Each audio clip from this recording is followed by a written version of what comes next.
중요한 것입니다. 내가 비록 쓰레기를 줍고 내가 아무것도 아닌 일을 하는 것 같지만 내가 그것을 할 때 어떤 마음으로 하느냐를 따라서 하나님은 그 마음의 중심을 보신다고 하는 것입니다. 하나님께서 주신 비전이 아무리 크다고 해도 여러분 내게 주어진 오늘 하루의 삶을요 우리는 허투루 살아서는 안 됩니다. 하나님의 때가 올 때까지 나는 내게 주어진 그 작은 스팟에서 그 작은 사명에 최선을 다해서 살아가는 거예요. 여러분 태도가 운명을 바꿔요. 여러분이 어떤 태도로 삶을 살아가시고 어떤 태도로 예배를 드리냐에 따라서 그 결과는 완전히 달라진다고 하는 사실입니다. 종의 자리에 있을지라도 우리가 최선을 다하면 하나님께서 반드시 우리를 일으켜 세워주실 것입니다. 자, 왕으로 기름 부음 받은 다윗은요 사울 왕을 무시하지 않았습니다. 그리고 사울 왕을 뒤집어 엎어서 자기가 왕이 되려고 하지도 않았습니다. 묵묵히 자기 일을 했고요. 자기 집안 일을 했고요. 그때 왕이었던 사울 왕을 정성껏 섬겼어요. 사울 왕이 정신이 빠져서 이상한 짓을 할 때 그 옆에 가서 비파와 수금을 타며 사울을 도왔던 사람입니다. 하나님의 뜻은 우리가 다른 사람을 섬기는 데서부터 시작하는 것입니다. 두 번째로 다윗은 자기 주변에 굉장히 좋은 사람들을 많이 둔 그런 사람이었습니다. 여러분의 인생에서 어떤 사람을 곁에 두는가? 가장 큰 축복은요, 사람의 축복이에요. 다른 것 축복이 아니고 어떤 사람과 함께 하느냐, 그 축복인 것입니다. 다윗에게는 영적인 멘토 사무엘이 있었습니다. 아무도 주목하지 않았을 때 사무엘은 다윗을 알아봤고요. 그에게 기름 부었고요. 나중에 다윗이 사울에게 도망을 다닐 때 사무엘이 그를 보호해 줬고 어려울 때 다윗을 격려했습니다. 또한 다윗에게는 훌륭한 친구 요나단이 있었습니다. 여러분에게도 이런 친구 하나쯤은 있기를 바랍니다. 좋은 친구는요, 천하를 주고도 바꾸지 않습니다. 또 여러분이 좋은 친구가 될 수 있기를 바랍니다. 또 다윗이 잘못을 했을 때 하나님의 음성을 전하며 담대히 다윗을 잡아준 선지자 나단도 있었고요. 그 외에 용맹스럽고 충성스러운 신하들이 많이 있었습니다. 여러분 옆에 좋은 사람이 많이 있기를 바랍니다. 여러분 사람을 귀하게 여기십시오. 사람 귀하게 여기셔야 합니다. 사람을 무시하면 안 됩니다. 남편은 아내를 귀하게 여기십시오. 내 옆에 있다는 것만으로도 얼마나 귀한 존재인지요. 그래서 아내가 남편에게 밥을 차려주면 정말 감사한 마음으로 감사히 잘 먹겠습니다. 그러고 밥 먹어야 돼요. 아내는 남편을 귀하게 여겨야 합니다. 내가 차려준 밥을 맛있게 먹어주는 남편이 있는 게 얼마나 감사합니까? 여러분 홀로 계신 분들은요, 밥 혼자 먹기가 참 어려운 거예요. 나랑 같이 밥을 먹고 나의 이야기를 들어줄 수 있는 사람이 있다는 게 얼마나 큰 축복인지요. 근데 사람들은요, 귀한 건 있을 땐 잘 몰라요. 없어져 봐야 깨닫습니다. 여러분 교회가 있다는 것에 감사하십시오. 이게 귀한 거예요. 여러분 주변에 교회에 나와서 내 얘기를 들어줄 수 있는 옆에 성도가 있고 또 나에게 얘기를 해줄 수 있는, 나와 대화할 수 있는 옆에 사람이 있다는 것에 감사할 수 있기를 바랍니다. 그리고 하나님께 내게 좋은 사람을 보내달라고 기도하십시오. 좋은 사람들을 귀하게 여기세요. 또한 여러분들이 좋은 사람을 곁에 두려면 여러분이 좋은 사람이 되셔야 합니다. 사울 옆에 붙은 사람은요, 꼭 사울 같은 사람이 붙고요. 압살롬 옆에 붙는 사람은 꼭 압살롬 같은 사람이 붙어요. 여러분이 좋은 사람이 되면 반드시 여러분 옆에 좋은 사람이 붙게 될 것입니다. 세 번째는, 이것은 정말로 다윗의 트레이드 마크인데, 그는 평생 하나님을 향한 열정으로 가득했던 사람입니다. 다윗의 마음을 가장 잘 드러낸 시편이 시편 27편 4절인데요. 우리 27편 4절을 함께 읽겠습니다. 시작. 내가 여호와께 바라는 한 가지 일,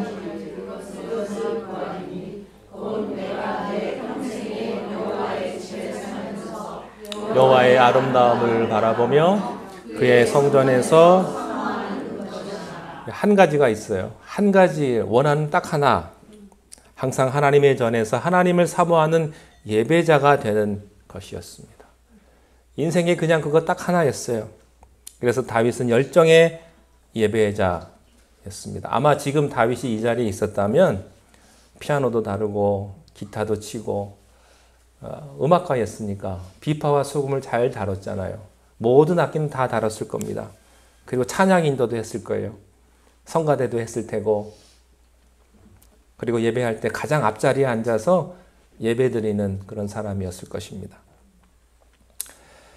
그러니까 하나님이 다윗을 좋아하셨어요.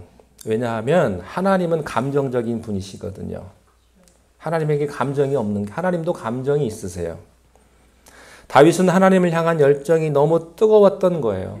그래서 다윗은요, 사고를 아무리 쳐도 절대 하나님 밖으로 도망가지 않고 얻어맞더라도 하나님 앞에 와서 혼나요. 하나님 앞에 와서 드리는 회개가 굉장히 빠른 사람이에요. 왜냐하면 다윗이 절대로 견디지 못하는 것은 하나님과의 관계가 끊어지는 것을 못 견뎌했거든요. 그래서 그 열정이 그를 평생 따라가는 것입니다. 끌고 가는 거예요. 환경이 아무리 나빠도, 위기의 순간, 고통의 순간에도, 내가 굶주리고 목마르고 힘든 상황에도 그가 인생의 폭풍 가운데서도 하나님 앞에 예배합니다. 다윗은 하나님에 대한 열정으로 인생을 살았던 사람이었습니다. 넷째로, 그는 하나님과 동행하며 고난을 이겨낸 사람이었습니다. 다윗은 남들이 부러워하는 왕의 자리에 올라가서 40년 동안 있었습니다만 그 40년 동안 평안한 시간은 별로 없었습니다. 전쟁 아니면 반역이었어요.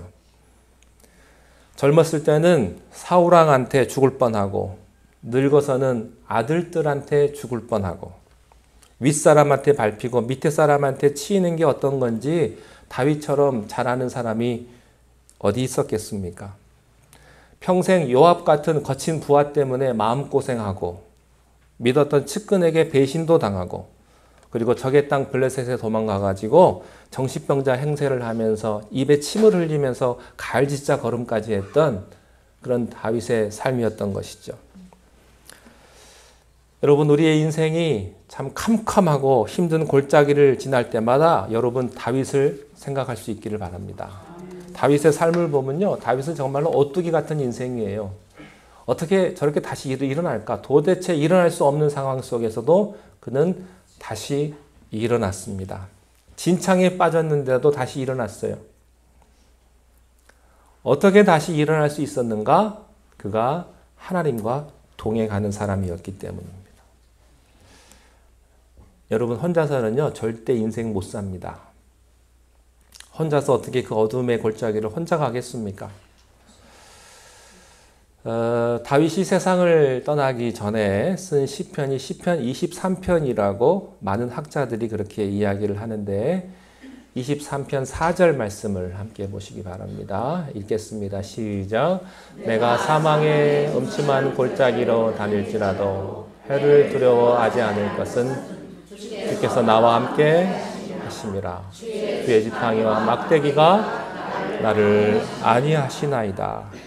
사망의 음침한 골짜기를 다닌다. 이 말은 헤맨다 그런 뜻이 아닙니다. 걸어다닌다 이런 뜻이 아니고요. 그곳을 walk through, 지나갔다 그런 이야기예요. 정확한 목적을 가지고 지나가는 거예요. 여러분에게 있는 그 고난은요, 정확한 목적이 있어요. 하나님께서 우리에게 향하신 그것을 지나가는 거예요. 방황하는 게 아니에요. 그렇기 때문에 거기에 머물러 있는 것이 아니라는 것입니다. 하나님이 인도하신 목표가 있기 때문에 곧장 가는 것이죠. 마귀는 우리가 계속 그 안에 갇혀 있는 것처럼 우리를 속여요. 이 고난이 끝이 없다는 것을. 그러나 하나님은 우리를 인도하시는 분이세요. 시편 23편의 키워드는요, 여호와는 나의 목자시니라는 말씀입니다. 그 말은 나의 인생은 내가 끌고 가는 능동태가 아니라 하나님이 나를 끌고 가시는, 내가 이끌림 당하는 수동태의 삶이라고 하는 것입니다. 하나님께서 나를 인도하실 때는 반드시 목적이 있고 그 목적을 위해서 사망의 골짜기를 통과하는 것이죠. 사망의 음침한 골짜기를 통과할 때 해를 두려워하지 않겠다고 그랬어요. I will fear no evil. 악한 마귀에게, 악한 세력에게 내가 두려워하지 않겠다. 그런 뜻입니다. 예전에 이 시편 23편을 다 외우셔가지고 크리스마스 때 상품을 드리겠다고 했는데 어떤 분이 이렇게 외우셨죠. 사망의 음침한 골짜기를 다닐지라도 태양을 두려워하지 않을 것을. 예, 그 선이 아니고 두려워하지 않겠다. 어떤 어려움도 두려워하지 않겠다. 그런 뜻이에요. 인생이 고통스러울 때 틈을 놓치지 않고 마귀가 영적으로 공격합니다. 안 그래도 일이 안 돼가지고 속상해 죽겠는데 마귀가 속삭여요. 하나님이 너 버렸어. 네가 아무리 교회 나와서 좋은 일 해도 하나님이 너 생각 안 하셔. 이런 게 있다는 거예요. 이 악한 자의 공격이 있을 때 그것도 어떻게 있냐면 하나님이 너와 함께 하신다는 사실을, 하나님이 우리와 함께 하신다는 사실을 여러분들 꼭 기억하시기를 바랍니다. 이 세상은 우리에게 홀로서기를 가르치지만 신앙은 우리에게 붙여서기를 가르칩니다. 우리는 끝까지 하나님의 손을 붙들고 이 험한 고난을 통과하는 사람들입니다. 여러분이 정말로 지금 말로 형언할 수 없는 힘들고 어렵고 정말로 억울한 이런 사망의 음침한 골짜기에 있다면 잘 들으십시오. 여러분은 혼자가 아닙니다. 주님께서 여러분 손을 붙들고 계시는 거예요. 다섯째는 다윗은 선한 능력으로 악을 이긴 사람입니다. 세상은 받은 만큼 돌려주라고 합니다. 너 한 대 맞았으면 2대 때려. 만약에 그렇지 않으면 그 사람이 너를 우습게 볼 거야. 그렇게 이야기를 합니다. 세상이 너에게 악하게 다가오면 너는 더 악해져야 돼. 이렇게 세상은 우리를 가르칩니다. 그런데요, 다윗이 참 미스테리한 것은 악한 자들에게 악으로 갚지 않는데도 항상 마지막 승리의 자리에는 다윗이 있었다고 하는 사실입니다. 사울이 그를 그렇게 죽이려고 쫓아다녔지만 죽이지 못하고 오히려 다윗이 사울을 죽일 수 있는 찬스가 2번 있었잖아요. 근데 그 2번 다 찬스를 다윗이 포기해버립니다. 왜 그럴까요? 악을 악으로 처리하면 쉽고 빠르게 처리가 되지만 그 대가가 곧 돌아오거든요. 이 영적인 법칙이에요. 악을 악으로 갚으면 여러분 피해 역사가 끝없이 되풀이되는 거예요. 여러분이 누군가의 10이라고 하는 힘으로 누군가를 때리면 그 사람은 나에게 11을 하는 것으로 힘으로 나를 때려요. 그래야 직성이 풀리거든요. 그러면 그렇게 맞고 내가 가만히 있을 수 있어요? 곱하기 2를 하지. 사람의 심리가 그런 거예요. 정확하게 내가 그 악한 사람의 그런 피해를 내가 그대로 갚아줄 수가 없는 거예요. 사람은. 사람의 감정이라는 것은. 그래서 여러분이 어떤 경우에 있어서도 악을 악으로 갚아서는 안 된다고 하는 것입니다. 당장 사울을 죽이면 내가 승자가 되는 것 같지만 결국에는 마귀가 승리하는 거예요. 다윗을 사울과 똑같은 인간으로 만드는 것입니다. 여러분, 우리가 교회를 다니며 사람들과의 이런 관계를 맺고 할 때 다툼이 있을 수밖에 없어요. 그런데 꼭 기억하십시오. 그 다툼에는 마귀가 있다는 거예요. 둘 다 패배자가 되는 거예요. 승자는 누가 돼요? 마귀가 되는 것입니다.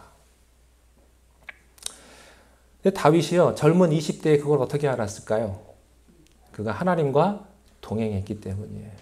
늘 하나님과 함께 했기 때문에 하나님이 지혜를 주시는 거죠. 자, 마지막으로 6번째는요. 다윗은 고난 가운데에서도 거룩한 꿈을 꾸는 사람이었습니다. 여러분, 인생이 너무 힘들면요. 내가 아무리 믿음이 좋아도요. 낙담이 돼요. 후회가 되고요. 좌절한다고요. 그리고 내가 살기 너무 힘들면 내가 생존이 급하지 꿈은 사치라고 생각을 합니다. 그런데 다윗은 그게 아닙니다. 시편 57편은 다윗의 시편 가운데 최고의 보석으로 꼽히는 시편 중에 하나인데요. 이 시편은 CCM 찬양 가운데 가장 많은 찬양곡으로 만들어진 시편이기도 합니다. 그런데 이 시편은요, 그가 어느 때 이 시편을 썼냐면 사울에게 도망 다닐 때 그 광야 생활에서 가장 힘든 그 정점에 쓴 시편입니다. 도대체 이런 시를 쓸 상황이 그가 아니에요. 지금 배고프고 목마르고 자기를 죽이려고 하는 사람들이 항상 습격이 다가오는 그런 위기 속인데도 상황과는 너무 다르게 장엄하고 웅장한 미래의 비전이 있어요. 그 클라이막스가 시편 57편 9절부터 11절입니다. 우리 함께 9절부터 11절까지를 함께 읽겠습니다. 시작. 주여, 내가 만민 중에서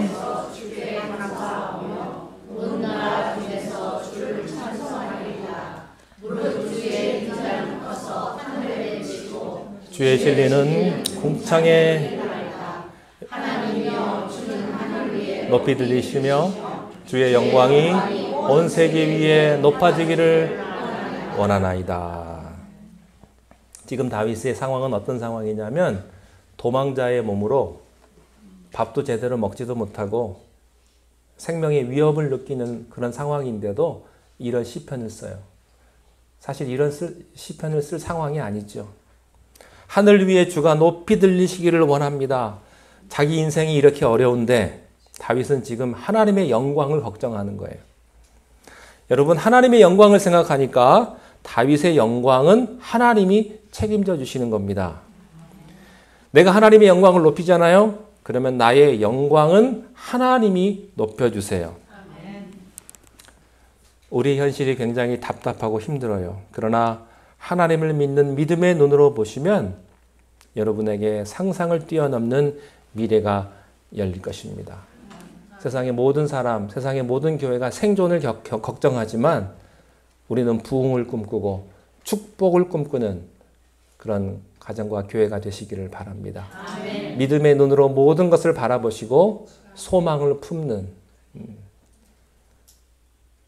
내가 아무리 지금 무엇을 봐도 도대체 소망이 없다. 혹시 그런 분 계세요? 네, 그런 상황일지라도 하나님을 높이시고 하나님 앞에 영광 돌리면 상상을 초월하여 하나님께서 여러분을 축복하시는 줄로 믿습니다. 아멘. 기도하겠습니다. 하나님께 영광을 돌립니다. 비록 우리의 상황이 힘들고 어렵고 고통 가운데 있을지라도 하나님 앞에 예배하며 하나님을 찬양하며 하나님 앞에 영광 돌려드리는 하나님의 백성들이 되게 하여 주옵소서. 예수님 이름으로 기도하옵나이다. 아멘.